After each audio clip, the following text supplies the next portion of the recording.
वो कभी अल्हड़ हो जाती है तो कभी चंचल, हर पल अपने रूप बदलती ऐसे चली आ रही है मानो पूरी पृथ्वी को सिंचित कर देगी।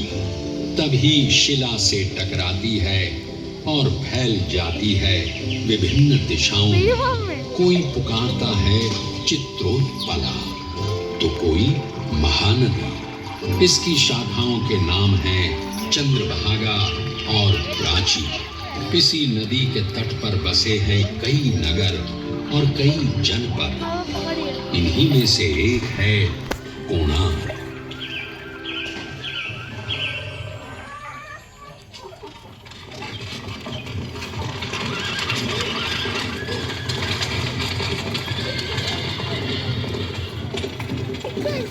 सूर्य मानव सभ्यता का आदि ईश्वर है, जगतचर्या का प्रतीक है। ऋग्वेद में इसकी चर्चा इसी रूप में होती है। सूर्य के भाई अग्नि और वायु हैं। यही जगत रचयिता हैं। वो रथ पर सवार होकर आते हैं। रथ प्रतीक है इस ब्रह्मांड का। उसके पहिए समय हैं तो प्रतीक हैं गति के। इसके रथ में जुटे हैं 7 घोड़े, सतरंगी किरणों वाले। उसके पहिए की 12 रेखाएं 12 महीने हैं। उसके चलने से मौसम बदलते हैं। सूर्य के 720 पुत्र हैं, दिन और रात के जोड़े में। सूर्य प्रतीक है गति का, जीवन का, इसीलिए वो आराध्य है। आदिम सभ्यता स्वयं को उसी का अंश मानती आई है।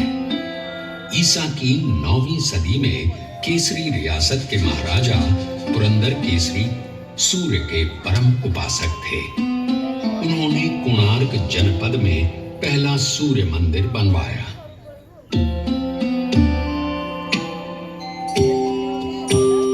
12वीं सदी में ओडिशा का केसरी साम्राज्य दक्षिण के गंग साम्राज्य के अधीन आ गया। इसी साम्राज्य के महाराजा अनंग भीम तृतीय ने जगन्नाथ मंदिर का निर्माण पूरा कराया, जिसकी शुरुआत अनंत वर्मन चोड़गंग देव ने की थी। कहते हैं अनंग भीम तृतीय ने संतान थे। पुत्र प्राप्ति के लिए उन्होंने उसी मंदिर में सूर्य की उपासना की, जिसका निर्माण केसरी साम्राज्य के महाराज पुरंदर केसरी ने कराया था। उपासना सफल हुई और नरसिंह देव प्रथम का जन्म हुआ।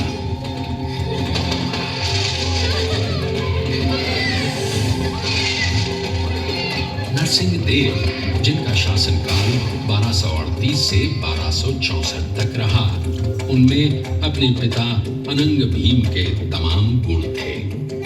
नरसिंह देव के पिता अनंग भीम ने 1211 से 1238 तक ओडिशा पर राज किया। ये काल ओडिशा की गौरव गाथा का काल था, स्वर्ण युग था। ये वही काल था जब मुस्लिम शासक तेजी से अपने साम्राज्य का विस्तार कर रहे थे। कश्मीर और ओडिशा को छोड़कर देश का अधिकांश भाग मुस्लिम शासकों के अधीन हो गया था। मुसलमानों की बढ़ती ताकत और साम्राज्य विस्तार नरसिंह देव के लिए चुनौती का समय था। ओडिशा की संप्रभुता और स्वाधीनता सामने खड़ी थी। प्रजा की शंकित निगाहें नरसिंह देव को देख रही थी। नरसिंह देव ने ओडिशा की एकता और अखंडता की ध्वजा अपने हाथों में थाम ली और जुट गए ओडिशा की रक्षा में। मालव देश यानी आज का विंध्य देश, यहाँ की राजकुमारी थी सीता देवी, सुंदर, सुशील, सर्वगुण संपन्न। मालव देश मुसलमानों के अधीन हो चुका था। उसी प्रदेश की राजकुमारी सीता देवी के साथ नरसिंह देव का विवाह संपन्न हुआ। सीता देवी राजरानी बन गई। महारानी, हमें शीघ्र ही युद्ध के लिए प्रस्थान करना पड़ेगा। राज्य की सीमा पर यवनों ने पुनः डेरा जमा लिया है। तुघान खान उत्कल को पराधीन बनाना चाहता है, लेकिन उत्कल किसी पर आश्रित नहीं है। गंग साम्राज्य की रक्षा के लिए मेरे प्राणों की भी आहुति जाती है, तब भी मैं पीछे नहीं हटूंगा। तुघान खान उत्कल पर हमले के बहाने ढूंढ रहा है। यवनों को हमेशा हमेशा के लिए पीछे खदेड़ना पड़ेगा। इस बार उत्कल के वीर आत्मरक्षा के लिए युद्ध नहीं लड़ेंगे। इस बार हम आक्रमण करेंगे। उत्कल के विजय की प्रार्थना कीजिए रानी, उत्कल के विजय की प्रार्थना कीजिए। जिसका नाम नरसिंह देव है और जो सेवक है जगन्नाथ के, उसकी कभी पराजय नहीं हो सकती। जाइए महाराज, विजय पथ आपकी राह देख रहा है। भयंकर युद्ध हुआ, मार काट मची, खून बहा।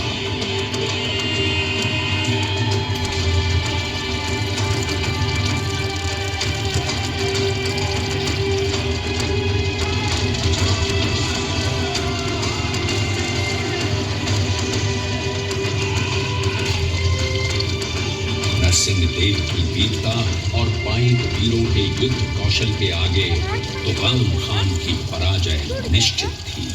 तुगान खान का सेनापति करीमुद्दीन लागरी मारा गया।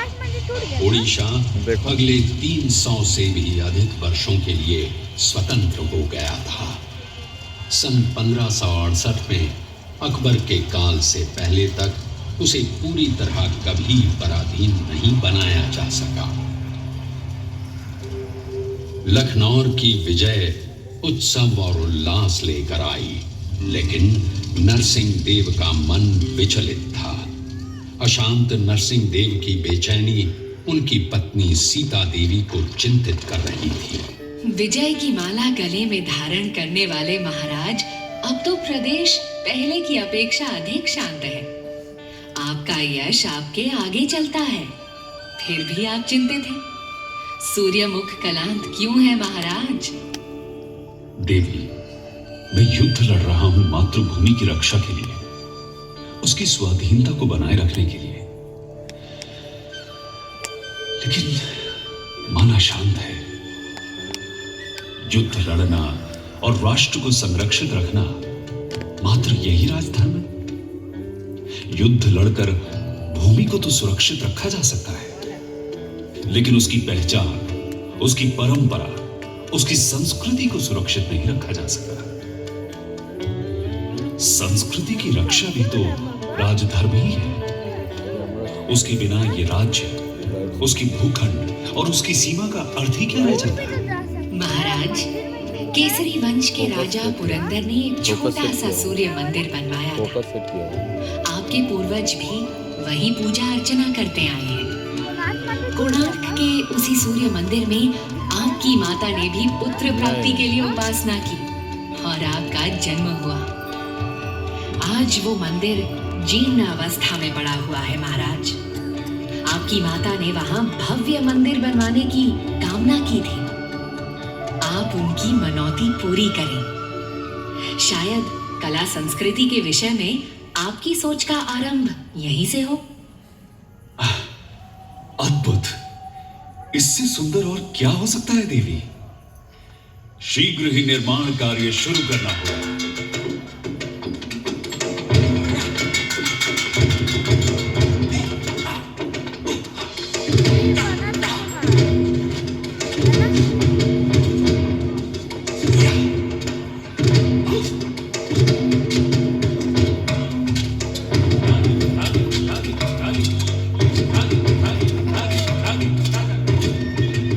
निर्माण योजना पर कार्य रूप दिया जाने लगा।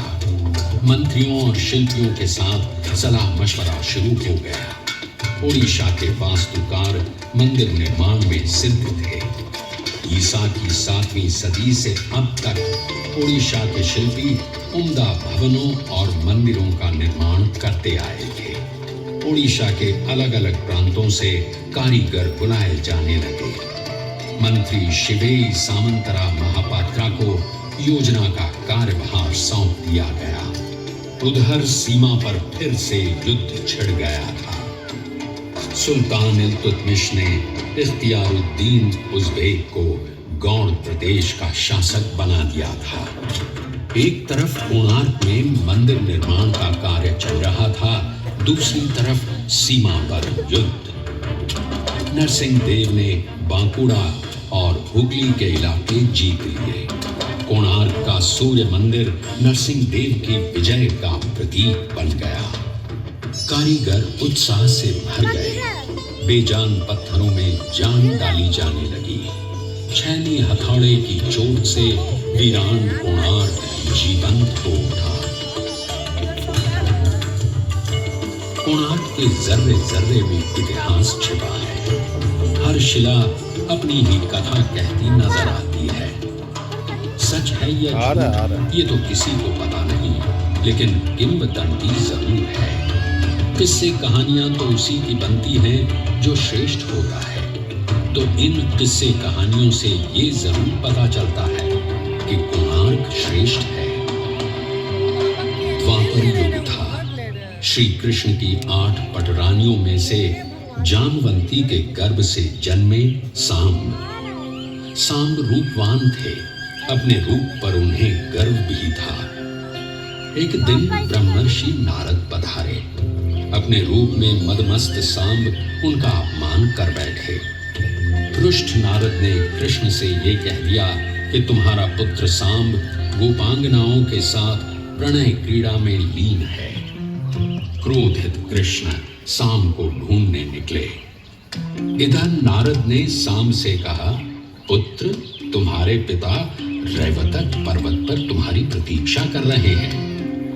पिता को प्रतीक्षारत जान सांब तीव्र गति से रैवतक पर्वत की ओर भागे। वहां गोपियां पुष्करणी में जल क्रीड़ा कर रही थी। सांब को समक्ष देख उन्हें लगा साक्षात श्री कृष्ण आ गए हैं। सांब में कृष्ण छाया देख सुध बुध बिसराकर गोपियां सांब से लिपट गई। तभी वहां पहुंचे कृष्ण।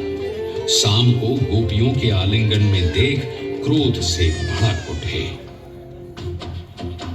अरे नराधम क्लीव, तू महापातकी है।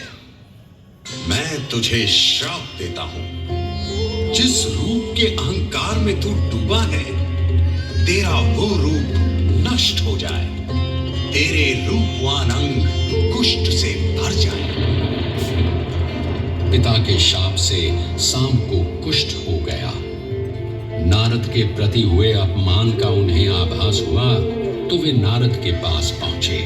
नारद ने उनकी दशा देखी और द्रवित होकर शाप मुक्ति का उपाय बताया। तुम भारत के पूर्वी तट पर मैत्रेय वन में जाकर सूर्य की उपासना करो। उनकी कृपा से ही तुम रोग मुक्त हो सकते हो। नारायण नारायण। सांब चंद्रभागा नदी किनारे मैत्रेय वन में जाकर सूर्योपासना में लीन हो गए। उनकी कठोर साधना से प्रसन्न हो सूर्य देव ने उन्हें रोग मुक्त कर दिया। रोग मुक्त सांब ने चंद्रभागा नदी में डुबकी लगाई। वहां उन्हें पत्थर की बनी सूर्यदेव की मूर्ति मिली। उन्होंने मंदिर बनवा वहीं उसकी स्थापना कर दी। सांब की वो साधना पीठ आज कोणार्क मठ के नाम से जानी जाती है और आज भी देश के विभिन्न हिस्सों के कुष्ठ रोगी रोग मुक्ति की कामना के लिए यहाँ आते हैं। ये कथा है सांब पुराण की, पौराणिक है। उड़ीसा के जनमानस की कथा है। इतिहास का इससे कोई सरोकार नहीं है। कोणार्क निर्माण में कितना समय लगेगा, कितने कारीगर काम करेंगे, कितना अर्थ व्यय होगा, सारा हिसाब लगाया जा चुका था। भ्रमरवर हरिचंदन आय व्यय की देखभाल कर रहे थे। पुरी से 19 मील उत्तर पूर्व पदमतोला गंड नामक पुष्करणी को भरकर मंदिर बनाने का फैसला ले लिया गया। उड़ीसा के विभिन्न इलाकों से चुन चुन कर कारीगर बुलाए गए।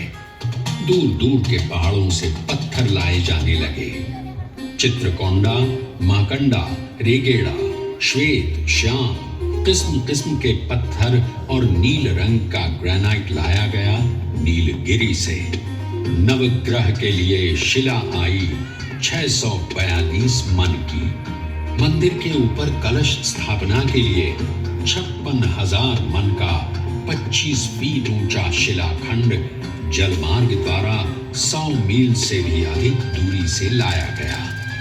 न सिर्फ इसे लाया गया बल्कि 200 फीट ऊंचे मंदिर के शिखर पर चढ़ाया भी गया। शिल्पियों का अद्भुत कौशल और लगन अचंभित कर देने वाले थे।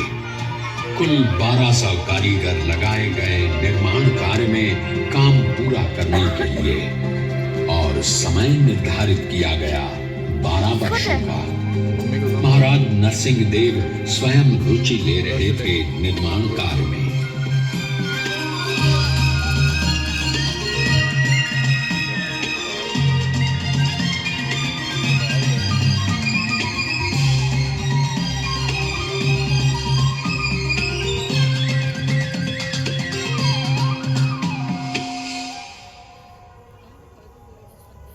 कोणार्क मंदिर की योजना और निर्माण प्राचीन वास्तुशास्त्र शिल्प सारिणी के आधार पर किया गया था। इसकी निर्माण योजना को देखें तो ये लगभग वैसा ही है जैसे भुवनेश्वर का यमेश्वर मंदिर। मूल रूप से 2 हिस्सों में बंटा हुआ, पहला विमान तथा दूसरा जगमोहन। विमान लगभग चौकोर होता है, कोणार्क ठीक इसी रूप में बना है। केंद्रीय मंदिर रथ की आकृति में बना है। सूरज के 7 घोड़ों द्वारा खींचे जा रहे विमान और जगमोहन दोनों एक ही पीठ पर संयुक्त रूप से बने हुए रथ का सा आभास पैदा करते हैं। सूर्य रथ में 24 पहिए हैं और 7 दिनों के प्रतीक देते 7 घोड़े रथ को खींचते नजर आते हैं। पूर्व की ओर कुछ हटकर नाट्य मंदिर बना है। मुख्यशाला और नाट्य मंदिर के बीच में अरुण स्तंभ था। मुख्य मंदिर के दक्षिण पूर्व सूर्य शक्ति छाया देवी का मंदिर है। दक्षिण पूर्व में ही कुछ दूरी पर भोग निर्माण के लिए रसोई घर बना है। सामने दोनों ओर अन्य छोटे छोटे मंदिर बने हुए हैं। केंद्रीय मंदिर और अन्य मंदिरों को घेरे प्राचीर बनी है। मुख्यशाला के पूर्व, दक्षिण और उत्तर में 3 द्वार बने हैं। हर द्वार की सीढ़ियों के दोनों ओर अपूर्व कारीगरी से बने खंभे हैं। पूर्व की ओर है सिंह द्वार, दक्षिण में अश्व द्वार और उत्तर में है गज द्वार। सूर्य के प्रकाश में भेद नहीं है।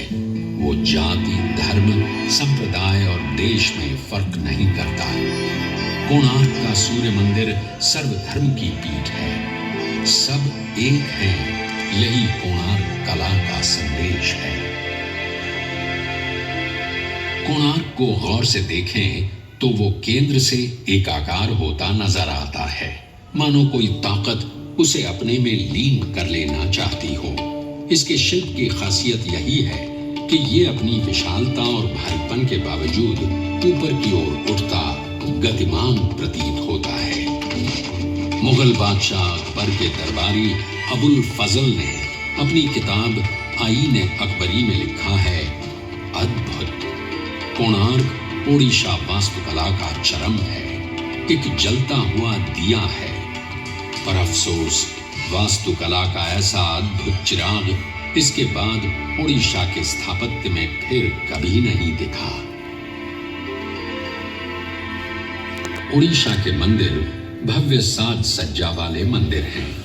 प्राकृतिक बिंबों में कमल की आकृति प्रायः हर मंदिर में मिल जाएगी। कमल जहां एक तरफ सूर्य को बिंबित करता है, वहीं वो प्रतीक है प्रज्ञा का, ज्ञान का, परम ज्ञान का। पत्ते और डालियों से की गई सजावट भी प्रायः सभी मंदिरों की सज्जा का अंग है। ये डालियां बिना फूलों वाली हों तो सादा डाली, फूलों वाली हों तो तो गेंदा डाली, पक्षी बैठे हों तो हंसा डाली, अगर डालियां आपस में गुथी गोलाकार रूप लिए हों तो फांसी लता के नाम से पुकारी जाती है। कोणार्क के पहिए और चक्र की सज्जा में भी इसका प्रयोग देखने को मिलता है। उड़ीसा में मंदिरों के दरवाजों पर जबरदस्त नक्काशी देखने को मिलती है। कोणार्क मंदिर के प्रवेश द्वार पर जो झांकी उकेरी गई है वो है मनुष्य कौतुकी, जिसमें मानव आकृति अलग अलग भाव भंगिमाओं में द्वार के दोनों ओर लताओं का सहारा लिए झूलती दिखाई गई है। साथ ही कई द्वारों पर ऊपर की ओर बढ़ती लता डालियां जो मानव आकृतियां लिए हुए हैं उन्हें भी उकेरा गया है। कोणार्क मंदिर के प्रवेश द्वार पर एक और खास आकृति उकेरी नजर आती है। वो है आपस में गुथी नाग नागिन की आकृति, जिसे अहिबंध या नागबंध के नाम से जानते हैं। उड़ीसा के मंदिरों की यह साज सज्जा सिर्फ क्षैतिज या लंबवत आकार में ही नहीं है, बल्कि गोलाकार सतहों पर भी नजर आती है, जैसे कोणार्क चक्र और तोरण द्वार। कोणार्क सूर्य मंदिर भी है और विजय प्रतीक भी। कोणार्क के शिल्प में जहां एक तरफ युद्ध के दृश्य हैं, वहीं ताकत से भरपूर घोड़े और हाथी भी हैं। दहाड़ता हुआ सिंह हाथी को अपने पंजे में लिए हुए दिखलाया गया है। विभिन्न स्थानों पर राजा की आकृति उकेरी गई है। यहाँ तक कि मंदिर के गर्भगृह में राजा को घुटने पे झुके स्वयं सूर्यदेव के हाथों हार पहनते दिखलाया गया है। कोणार्क उड़ीसा मंदिर वास्तुकला का अंतिम मंदिर है, जहां परंपरा के साथ साथ कला की नई दृष्टि का मिलन साफ देखने को मिलता है। वास्तुकला के परंपरागत विषयों और बिंबों से हटकर नए विषय और प्रतीक परंपरा को आगे ले जाते नजर आते हैं।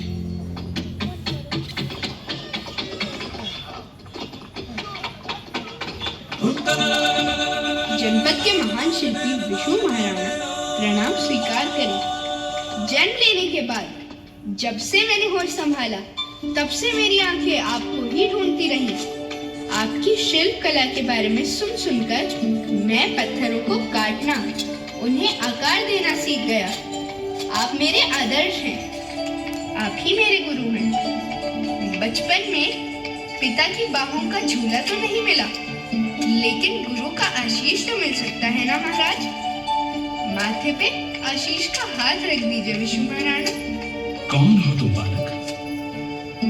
तुम्हें देख मेरा व्याकुल मन और विचलित हो गया। कौन हो तुम? मैं वो भाग्यहीन बालक हूँ महाराज, जिसे आप जन्म से पहले ही अनाथ छोड़ जन कार्य के लिए निकल गए। पिता, मैं आपका पुत्र हूँ, धर्मपद। पुत्र?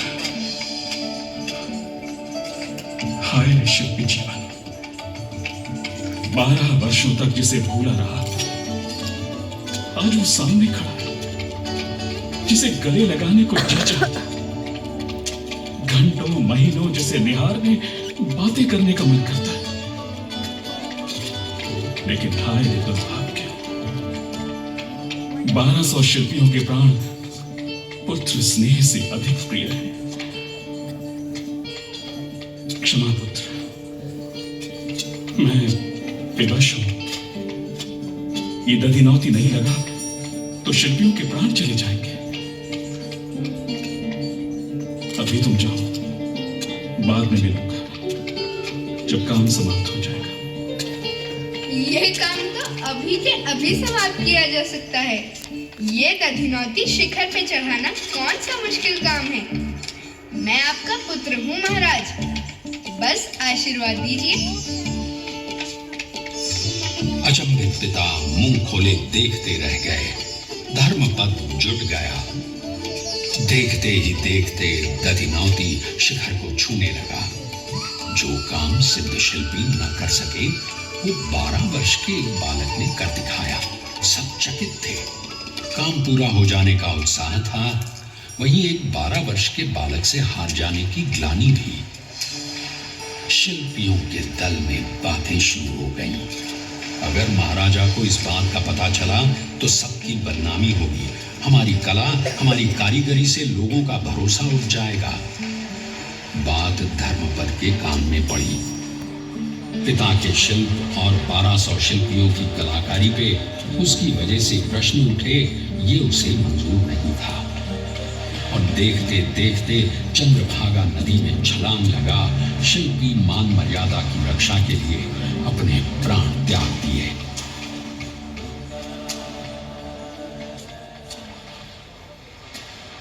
ये किस्सा है या सच पता नहीं, लेकिन शिल्पी का शिल्प के प्रति सम्मान और आस्था को अवश्य दिखलाता है। 1200 शिल्पियों की 12 वर्षों की अनथक साधना के बाद कोणार्क का अद्वितीय सूर्य मंदिर बनकर तैयार हुआ। राजा नरसिंह देव की कामना ने आकार रूप ग्रहण किया। इसके बनने के उपलक्ष्य में जबरदस्त समारोह का आयोजन किया गया।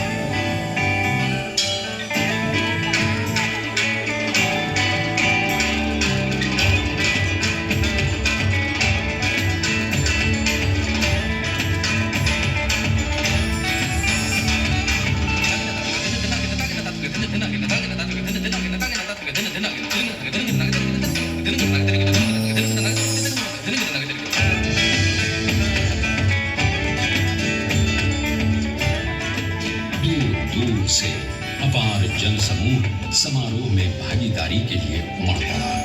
नृत्य, नाट्य, गायन वादन के साथ सूर्य के मंत्रोच्चार से कोणार्क गुंजायमान हो गया। पूरे 1 महीने तक पूजा अर्चना चलती रही। राजा नरसिंह देव स्वयं आहुति दे रहे थे। मंदिर के समक्ष आकाश में सर उठाए विशाल सूर्य स्तंभ अपनी सत्ता, अपनी ताकत का आभास देता सबको चकित कर रहा था।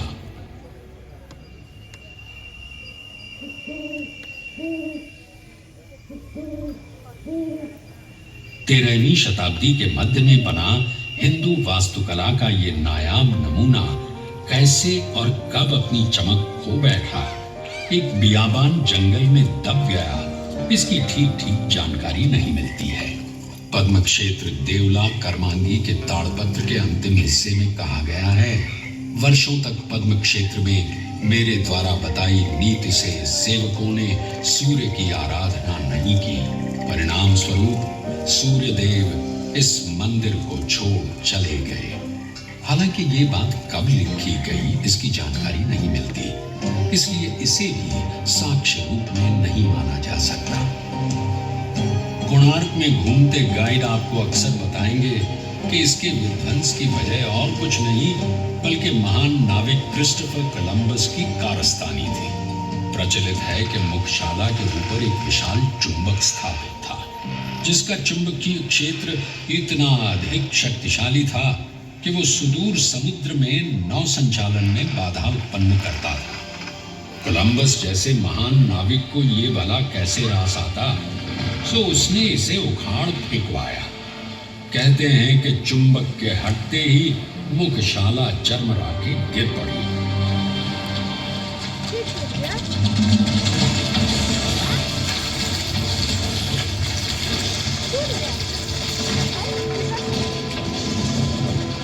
मगर सच तो ये है कि कोलंबस के कदम कभी ओडिशा की धरती पर नहीं पड़े। लगभग 150 वर्षों तक गुमनाम रहने के बाद 18वीं सदी के मध्य में इस पर नजर पड़ी महाराष्ट्र साम्राज्य के बाबा ब्रह्मचारी की।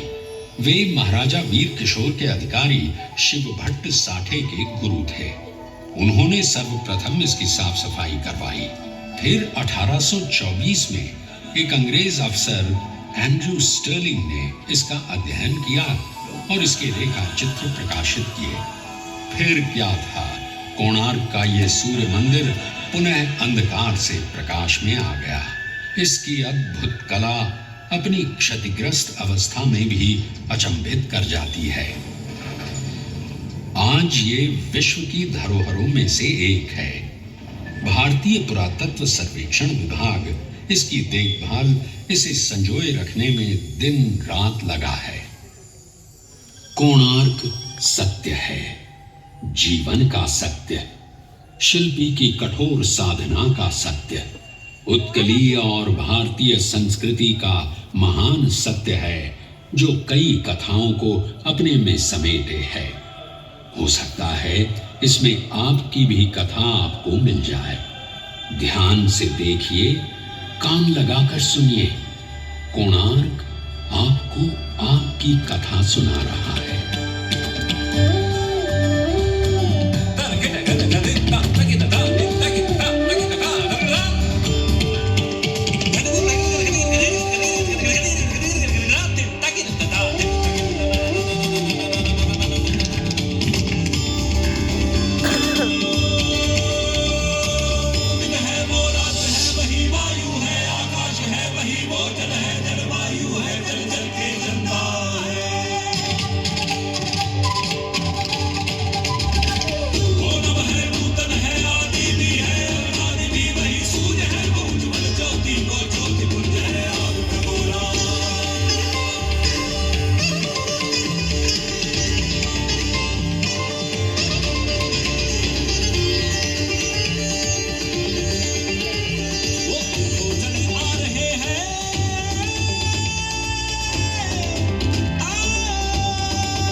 खत्म हो गया।